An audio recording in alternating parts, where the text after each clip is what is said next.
बड़ी जानकारी आपको बता रहा है। ज्ञानवापी केस में मुस्लिम पक्ष को झटका लगा है। ज्ञानवापी विवाद से जुड़ी याचिका जो है हाईकोर्ट के द्वारा खारिज कर दी गई। मुस्लिम पक्ष की सभी याचिकाएं खारिज की गई है।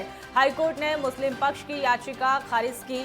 वाराणसी कोर्ट को सुनवाई करने के लिए आदेश दिए गए हैं। 6 महीने में सुनवाई पूरी करने के आदेश दिए गए हैं। हाईकोर्ट का वाराणसी जिला कोर्ट को आदेश है। ज्ञानवापी केस वर्शिप एक्ट के से बाहर बताया गया है। ये बड़ी जानकारी हम आपको बता रहे हैं, जहां पर हाईकोर्ट ने प्लेसेस ऑफ वर्शिप एक्ट से ये बाहर कर दिया गया है। तो ये बड़ी और अहम जानकारी हम आपको बता रहे हैं। ज्ञानवापी केस में मुस्लिम पक्ष को झटका लगा है। ज्ञानवापी विवाद से जुड़ी याचिका जो है वो खारिज कर दी गई है। मुस्लिम पक्ष की सभी याचिकाएं खारिज की गई है। हाईकोर्ट ने मुस्लिम पक्ष की याचिका खारिज की है। ये बड़ी जानकारी आपको बता रहे हैं। वाराणसी कोर्ट को सुनवाई करने के आदेश दिए गए हैं। 6 महीने में सुनवाई पूरी करने के आदेश दिए गए हैं। हाईकोर्ट का वाराणसी जिला कोर्ट को आदेश है और ज्ञानवापी केस में वर्शिप एक्ट से ये बाहर है। ये बड़ी जानकारी हम आपको बता रहे हैं। हाईकोर्ट से प्लेसेस ऑफ वर्शिप एक्ट से बाहर, ये बड़ी जानकारी हम आपको बता रहे हैं। ज्ञानवापी केस में मुस्लिम पक्ष को झटका लगा है। ज्ञानवापी विवाद से जुड़ी याचिकाएं जो है वो खारिज कर दी गई है। मुस्लिम पक्ष की सभी याचिकाएं खारिज हो चुकी है। हाईकोर्ट ने मुस्लिम पक्ष की याचिका खारिज की है। वाराणसी कोर्ट को सुनवाई के आदेश भी दिए गए हैं। 6 महीने में सुनवाई पूरी करने के आदेश दिए गए हैं। हाईकोर्ट का वाराणसी जिला कोर्ट को आदेश है और 6 महीने में जो सुनवाई है उसे पूरा करने के लिए आदेश दिए गए हैं। हाईकोर्ट में आपको ये भी बताते चले कि हाईकोर्ट ने प्लेसेस ऑफ वर्शिप एक्ट से बाहर बताया है। ये बड़ी जानकारी हम आपको बता रहे हैं, जहां पर ज्ञानवापी विवाद से जुड़ी सभी याचिकाएं जो है खारिज कर दी गई है। मुस्लिम पक्ष की सभी याचिकाओं को खारिज किया गया है। तकरीबन 1991 में ये लगातार तब से मामला चल रहा था और तब से 5 याचिकाओं पर सुनवाई भी होनी थी और आज मुस्लिम पक्ष की सभी याचिकाओं को खारिज कर दिया गया। तो ये बड़ी जानकारी हम आपको बता रहे हैं, जहां पर ज्ञानवापी केस वर्शिप एक्ट से बाहर, हाईकोर्ट ने प्लेसेस ऑफ वर्शिप एक्ट से बाहर बताया है।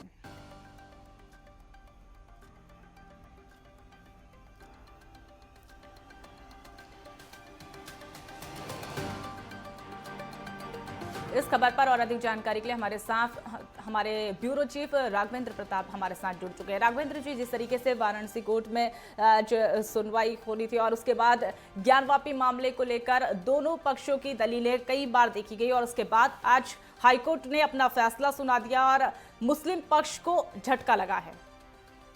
बेशक दिव्या जी, ये बहुत बड़ा झटका है। अगर मुस्लिम पक्ष की बात की जाए तो उनकी सारी दलीलों को कोर्ट ने नकारते हुए उनके जितने भी क्रम से सबको निरस्त कर दिया है।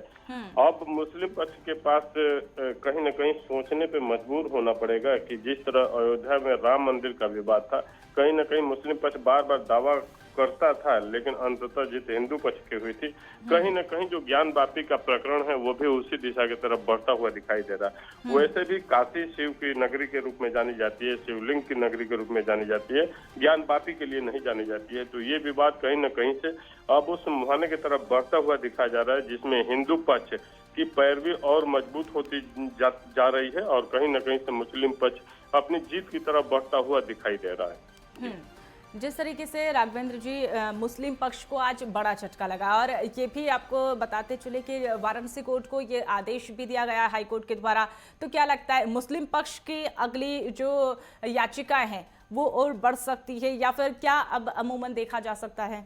नहीं, मुस्लिम पक्ष तो देखिए एन केन प्रकरण कहीं न कहीं सुप्रीम कोर्ट और डबल बेंच की तरफ ले जाने का प्रयास करेगी ही। अंतिम समय तक इसको लटकाने का या ये कहिए विवादित बनाने का कि विवाद रहे, विवादित बना रहे, जिससे कि कहीं न कहीं वहाँ पे मंदिर का निर्माण न होने पाए, उसके लिए प्रयास करेगी।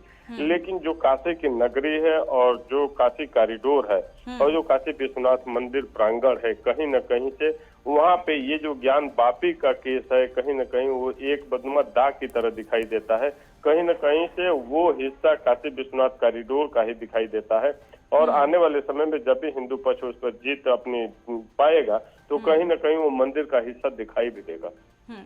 राघवेंद्र जी, ये भी आपसे समझना चाहेंगे, जिस तरीके से ज्ञानवापी विवाद बरसों पुराना है, तकरीबन 1991 से ये याचिकाएं जो है दायर की जा रही थी, और आज जो हाईकोर्ट का फैसला है उसके बाद अगर हिंदू पक्ष की बात करें तो कैसे वहां पर माहौल देखने को मिल रहा है? नहीं, हिंदू पक्ष शुरू से ही ऊंचाई से दिव्या कहीं न कहीं वो ये मानकर चल रहा है कि हमें गौरी श्रृंगार की पूजा की अनुमति मिले, जिसको ये लोग फव्वारा कहते हैं, ये कि बाजू खाना है, ये फव्वारा है। कहीं न कहीं वो शिवलिंग का रूप है, और वो शिवलिंग है। यहाँ पे पहले मंदिरों में दर्शन होते थे, पूजाएं होती थी, आरती होती थी। तो अब कहीं न कहीं हिंदू पक्ष अपने उसी पे अडिग है कि कहीं न कहीं से हमको गौरी श्रृंगार की पूजा की अनुमति दी जाए, और ये जो ज्ञानवापी का एरिया है, ये कहीं न कहीं हमें दर्शन करने के लिए और हिंदुओं को छूट मिले कि इसमें अपना जो भी काम करना चाहते हैं वो करें। तो हिंदू पक्ष के हौसले इससे कई आज के जो कोर्ट के निर्णय आए हैं, इससे हौसले और बढ़ेंगे, और कहीं न कहीं जो हिंदू पक्षकार हैं और हिंदू पक्षकारों का जो मानना है वो आगे वो अपनी जीत के रूप में देख रहे हैं, और अपनी दलीलें और मजबूती से वो पेश भी करते नजर आएंगे।